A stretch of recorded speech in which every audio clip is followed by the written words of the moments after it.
떡밥이라는 단어를 아실지 모르겠습니다. 낚시를 해보신 분들은 아마 한 번쯤 들어보셨을 텐데요. 낚시를 할 때 이렇게 낚싯대에다가 걸어놓는 것을 떡밥이라고 이야기를 합니다. 물리적인 의미로는 그렇게 되어 있고요. 요새 인터넷이나 이런 드라마, 웹툰 이런 것들에서 자주 언급되고 있는 것 중 하나가 떡밥이라는 단어입니다. 영화나 드라마, 웹툰처럼 서사가 있는 어떤 이야기들에는 기승전결이 뚜렷하게 있습니다. 그래서 이 기승전결을 잘 이끌어 나갈 때 앞에 설치했던 어떤 장치들, 복선들을 얼마나 나중에 잘 회수하는가가 이 웹툰이나 드라마를 좋은 드라마다, 재밌는 드라마다라고 판가름하는 기준이 되어지기도 합니다. 이런 복선들을 보고 떡밥이라고 표현을 합니다. 그리고 이 떡밥이 잘 풀려서 많은 독자들을 끌고 매력적으로 느끼게 한다면은 떡밥 회수가 잘 되었다라고 표현을 합니다. 복선, 떡밥 이런 것들을 뿌리고서 잘 거두는 이야기들을 매력적으로 느끼신다라면 성경의 이야기는 매우 매력적인 이야기처럼 들리게 될 것 같습니다. 지난 시간까지는 창세기를 기준으로 했을 때 11장까지의 내용을 함께 다루어 보았습니다.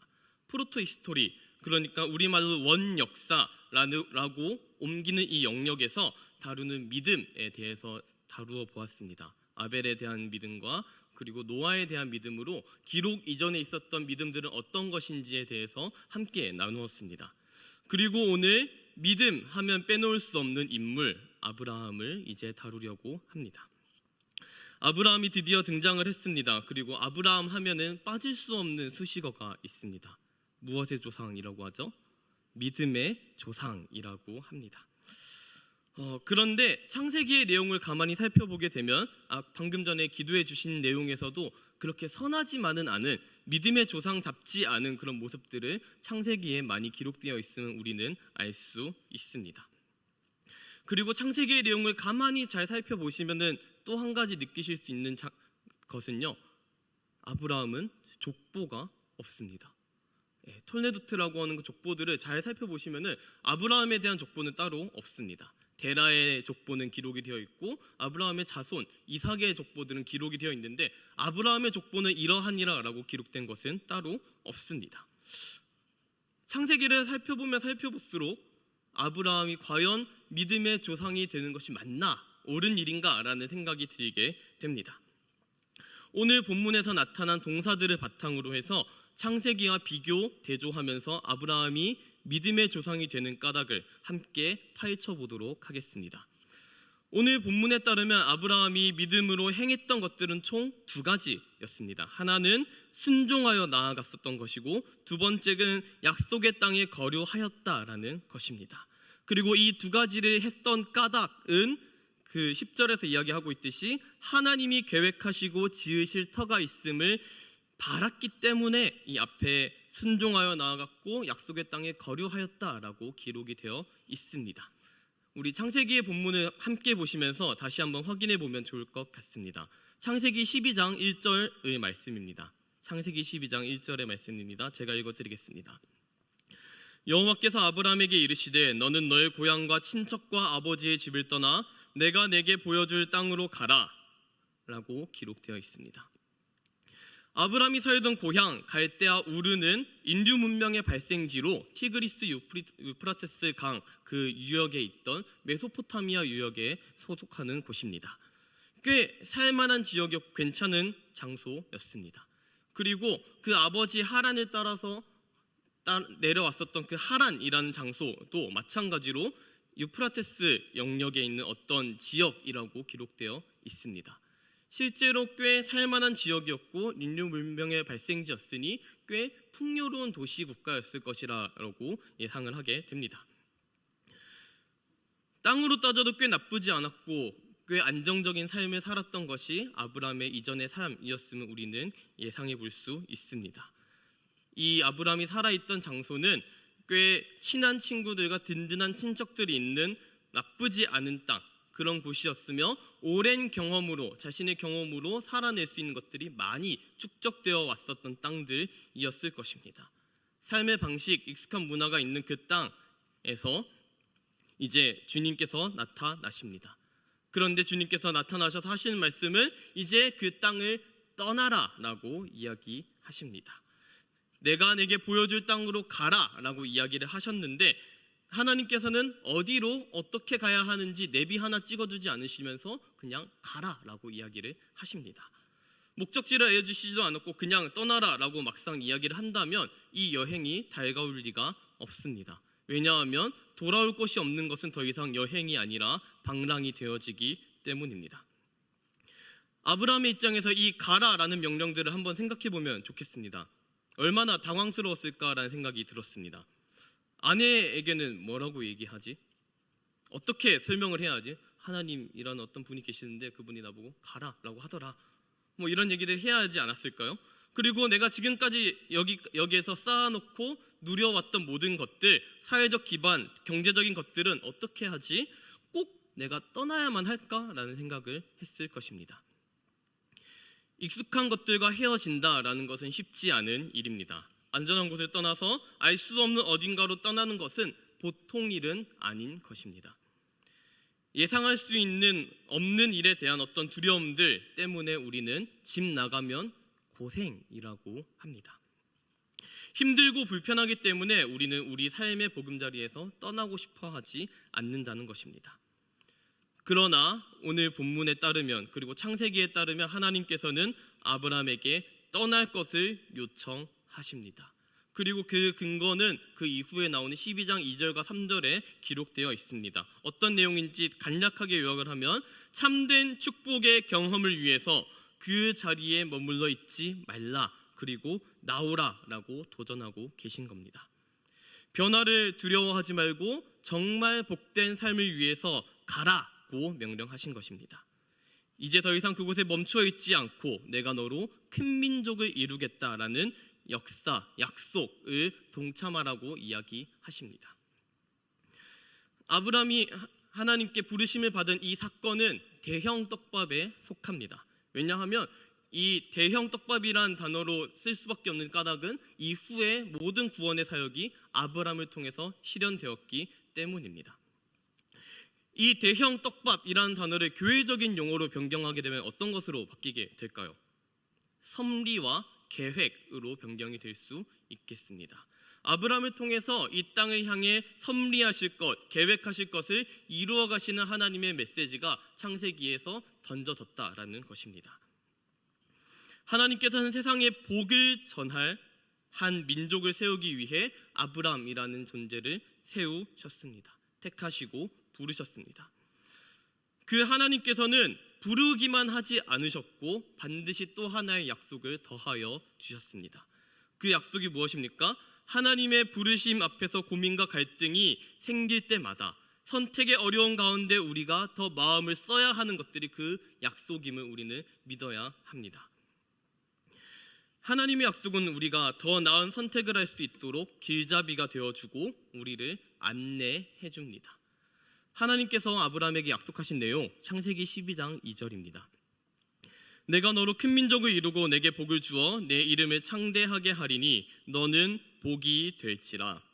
아멘. 하나님께서 아브라함에게 가라는 명령을 하시고 이어서 2절에 세 가지의 약속을 함께 해주셨습니다. 그 약속은 첫 번째, 내가 너로 큰 민족을 이루게 하고, 두 번째, 내가 너에게 복을 주고, 세 번째, 내가 너의 이름을 크게 떨치게 하겠다라는 약속이었습니다. 이 세 가지 약속에서 주목해야 하는 주어는 바로 내가입니다. 하나님께서 하시겠다는 것입니다. 하나님께서 하시겠다는 이 세 가지 약속 다음에 또 하나의 명령이 나옵니다. 복이 될지라. 복이 되라는 이 명령은 앞서 있던 명령인 가라라는 명령과 함께 인과관계에 놓여 있습니다. 아브라함이 떠나지 않고 머물러 있으면 복이 될 수 없지만 명령에 따라 떠나면 복이 된다라는 것입니다. 그리고 이 복이 되라라는 명령은 창세기 12장 3절에 나오는 두 가지 약속으로 완성됩니다. 우리 창세기 12장 3절을 함께 읽도록 하겠습니다. 창세기 12장 3절의 말씀입니다. 너를 축복하는 자에게는 내가 복을 내리고 너를 저주하는 자에게는 내가 저주하리니 땅의 모든 족속이 너로 말미암아 복을 얻을 것이라 하신지라. 아멘. 하나님은 아브람과 자신을 동일시 하심으로 아브람을 축복하는 사람에게 복을 내리고 저주한 사람에게 저주하시겠다라는 것을 약속하십니다. 아브람이 복이 된다면 이제 이 아브람의 인생은 하나님께서 지켜 보호하실 것이고 그와 그 자손을 넘어서 수대에 이르게까지 복을 베푸실 것이다 라고 약속하신 것입니다. 이 복의 내용들을 처음 들어봤을 때 어떠신가요? 꽤 괜찮은 복이다, 좋은 복이다라는 생각이 듭니다. 내 자손이 복을 받는다라는 것이 나쁜 일이진 않기 때문입니다. 그런데 여기에는 아주 심각한 맹점이 하나 있습니다. 축복하는 사람에게 복을 주고 저주하는 사람에게 저주하면 땅에 그리고 모든 족속의 나 때문에 복을 받는다, 이런 거 너무 괜찮아 보입니다. 그런데 여기에 정작 아브람은 포함되어 있지 않습니다. 복을 주시는 것도 제게 주시지 않고 하나님 저는요, 저를 축복한 사람한테는 주시고 나를 저주한 사람은 저주한 걸 알겠는데 그래서 저는요 라는 생각이 들게 된다는 것입니다. 마냥 나에게도 복스러운 일인가 라는 생각을 하게 됐을 때 복의 근원이 된다라는 것은 복을 누리는 것과는 좀 다르다라는 뉘앙스를 느끼게 됩니다. 이 약속, 하나님께서 아브람에게 주신 약속을 복으로 여길 수 있는 그 까닭은, 근거는 어디에 있을까요? 이제 아브람은 그래 결심했어 하는 예전의 그 드라마와 같이 결심을 해야 하는 자리에 서게 되었습니다. 하나님의 약속을 믿고 떠나서 그분이 주시는 복을 누리며 더 나은 내일을 위해 나그네의 삶을 살 것인가? 혹은 지금까지 살아왔던 익숙한 땅에서 지금까지 살아왔던 방식대로 그대로 살아갈 것인가? 이 둘 사이에서 아브람은 선택을 해야 하였습니다. 그냥 머문다면 꽤 편안하고 안락한 삶이 보장되었을 것입니다. 자녀는 없었어도 어떻게 첩을 들이기도 했을 것이고 어떤 방식으로든 손주를 보는 기쁨을 누리지 않았을까 싶습니다. 어쩌면 애굽으로 피신할 어려움을 겪지 않아도 되었을 것이고 애굽에서 내 아내를 잠시 위험에 빠뜨리지 않아도 될지 모릅니다. 다른 사람이 다 그렇게 사는 것들처럼 일시적인 즐거움과 순간적인 재미와 피상적인 행복들을 가끔씩 경험하며 평범하게 살아냈을 것입니다. 하지만 그 자리에 머물렀었다면 믿음의 역사는 더 이상 쓰여지지 못했을 것입니다. 창세기 12장에서 이 내용은 끝나버렸을 것입니다. 갈 바를 알지 못하고 갔던 사람의 어떤 여정이나 새로운 성장, 영향력, 살아있음, 이런 것들을 일깨워주는 새로운 역사들은 더 이상 기록되어지지 못했을 것이며 진정으로 중요한 영적인 축복, 하나님의 역사하심, 이런 것들은 경험할 수 없었을 것입니다. 머무르는 것과 떠나는 것 두 가지를 우리는 다 선택을 할 수 없습니다. 아브라함도 마찬가지였습니다. 그래서 이 둘을 사이에 놓고 어떤 것이 더 나은 선택인지 무수히 심각하게 고민을 해보았을 것입니다. 그 아브라함의 결론, 우리가 함께 읽었었던 말씀 히브리서 11장 10절과 창세기 12장 4절에 기록되어 있습니다. 하나님이 계획하시고 지으실 터가 있는 성을 바라며 여호와의 말씀에 따라갔다라고 기록되어 있습니다. 아브라함은 하나님의 약속을 믿고 고향, 친척, 아버지의 집을 떠나 하나님의 복을 누리며 그 복을 전하는 삶을 살기로 선택하였습니다. 아브라함은 하나님의 부르심에 대해 하나님 말씀을 따라 순종의 걸음을 내디딥니다. 순종하려면 믿음이 필요합니다. 그래서 오늘 함께 읽은 말씀 히브리서 11장 8절은 이에 대해 이렇게 말씀합니다. 함께 읽으시겠습니다. 믿음으로 아브라함은 부르심을 받았을 때 순종하여 장래의 유업으로 받을 땅에 나아갈새 갈 바를 알지 못하고 나아갔으며. 아멘. 아브라함의 순종이 믿음에서 나온 것임을 오늘 본문은 명확하게 밝혀주고 있습니다. 아브라함은 하나님의 부르심을 믿었고 순종으로 반응하였습니다. 보이는 상황이나 현실에 따르는 것이 아니라 보이지 않는 하나님의 말씀에 따라 행동하는 것, 이것이 믿음임을 우린 지난 시간에도 배웠으며 이번에도 동일하게 배우고 있습니다. 아브라함은 하나님을 믿었기 때문에 자신뿐만 아니라 자신의 아내 사레와 조카 롯, 하란에서 얻은 모든 소유와 사람들을 이끌고 미지의 땅을 향해 떠났습니다. 그리하여 아브라함은 하나님께서 약속하신 땅에 들어가게 됩니다. 들어갔으면 이제 좀 행복한 삶이 시작되면 참 좋겠는데 그렇지 못하였습니다. 그 땅에는 가나안 사람들이 살고 있었고 기근이 심하게 들기도 하였으며 아내를 빼앗길 위험에 처하기도 하였습니다. 가나안 땅 하면 젖과 꿀이 흐르는 땅이라는 수식어가 붙지만 자신이 살았던 갈대아, 우루, 하란과의 비교할 바는 아니었을 것입니다. 심지어 이웃 나라에 있는 애굽보다도 더 나은 나라는 아니었을 것입니다. 그럼에도 불구하고 아브라함은 그 땅에 거류합니다. 아브라함 자신의 현실적인 상황, 현장의 어려움 이런 것들과는 관계없이 하나님의 명령을 따랐습니다. 순종을 방해할 만한, 다른 것을 선택할 만한 충분한 핑곗거리가 여러 가지가 있었음에도 불구하고 아브라함에게는 믿음이 있었습니다. 환경을 뛰어넘게 하는 것, 불가능해 보이는 것들, 어떤 상황들을 순종으로 이어가게 하는 것, 그 모든 것을 인내할 수 있도록 하는 것은 믿음의 능력이었습니다.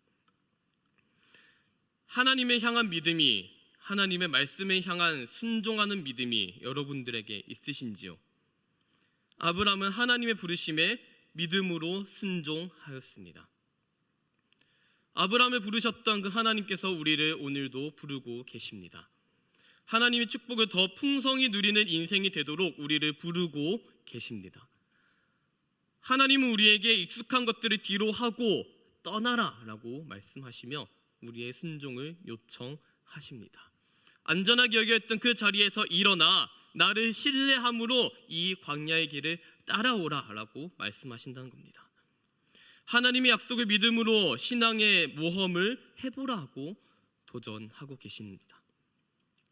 그 하나님께서는 우리에게 익숙한 것들을 버리고 세상의 가치와 만족들을 포기하고 하나님께서 지시하시는 어떤 새로운 영역, 새로운 삶의 방식, 새로운 목표를 위해 살아가라 라고 말씀하십니다. 나의 이전까지 살아왔었던 나의 삶의 모습들, 지금까지 나를 위해서, 내가 좋아하는 것을 위해서, 내 생각대로 내가 원하는 것, 내가 바라는 것, 온통 내가 중심이 되어서 살아왔었던 그 인생들에서 돌이켜 그 자리에서 일어나 하나님 안에서 인생의 의미와 참된 가치를 발견하고 하나님의 목적대로 그 방향으로 살도록 지속적으로 우리를 부르고 계십니다. 여러분은 그 부르심에 어떻게 반응하고 계십니까? 누군가에게는 주일날 한번 왔다, 교회 왔다 돌아가는 어떤 종교 생활에서 떠나라는 부르심일 수 있습니다. 누군가에게는 이제 태도를 바꿔야겠다, 조금 더 긍정적으로 살아야겠다 하는 부르심일 수도 있습니다. 또는 사람들과 세상과 관계 맺었다는 어떤 부르심일 수도 있습니다. 세상적인 문화와 가치관, 잘못된 생각, 습관에서 단호하게 멀어지라라는 부르심일 수도 있습니다. 나의 시간을 낭비하게 만드는 어떤 일을 중단하라는 부르심일 수도 있습니다. 어떤 분에게 이 부르심은 이기적인 생각, 어떤 고집에서 떠나라는 부르심, 어린아이와 같은 연약한 신앙에서 벗어나 더 성숙한 신앙으로 다른 사람을 돌아보며 배려하라는 부르심일 수도 있습니다. 여기 모여있는 모든 사람들에게 각자 다른 하나님의 부르심이 있음을 믿음으로 선포하시기 바랍니다. 어떤 분에게 이 신앙 연륜이 오래되었다 할지라도, 아무리 은사가 많다고 할지라도, 아무리 귀한 직분을 맡아도, 아무리 성경 공부를 많이 하고 알더라도, 기도를 많이 하고 열정적으로 말해도 말씀대로 순종하지 않으면 하나님께서 준비하신 떡밥을 제대로 회수할 수 없습니다. 우리를 향한 부르심이 무엇이든 간에 우리를 쓰시겠다는 하나님을 신뢰하는 믿음으로 순종하는 저와 여러분들 되기를 소망합니다. 세상이 주는 일시적인 달콤함들이 여러 가지 있습니다. 안락한 것들, 적당한 행복의 품들이 우리에게 이 자리를 떠나지 못하도록 만들어 버립니다. 그러나 그 적당한 행복의 품에서 박차고 일어날 수 있는 은혜가 저와 여러분들 가운데 충만하기를 주님의 이름으로 축원드립니다. 하나님이 향한 믿음, 하나님의 말씀과 그 약속에 대한 믿음으로 우리가 속한 삶의 모든 영역 속에 순종하게 되는 우리 대덕 한빛교회 모든 공동체 되기를 축원합니다. 함께 기도하시겠습니다. 우리의 삶을 신실하게 계획하시는 하나님, 아브라함이 믿음으로 부르심에 순종하고 하나님의 계획하심을 기대했던 말씀을 함께 보았습니다. 갈 바를 알지 못하여도 신뢰함으로 순종했던 아브라함의 믿음을 우리도 닮아가길 원합니다. 우리를 향한 하나님의 뜻을 발견하고 계획을 신뢰하며 살아가는 여기 모인 모든 성도들 되게 하여 주시옵소서. 아브라함이 평안함을 주는 하란을 떠났던 것처럼 우리 삶에도 떠나야 하는 여러 자리들이 있을 줄 압니다. 일시적인 달콤함과 적당한 행복의 품에 길들여져 진짜 바라야 할 것을 바라지 못했던 우리의 연약함을 긍휼히 여겨 주시옵소서. 긍휼함을 힘입어 믿음으로 이 세상을 살아내기를 소망합니다. 이 믿음의 길이 당장 우리에게 무슨 복을 주는 것처럼 보이지 않을지라도 나를 통하여 우리를 통하여 죽음으로 향해 가던 이 세상이 생명수를 얻고 생명을 향한 길을 발견하는 복을 누리길 소망합니다.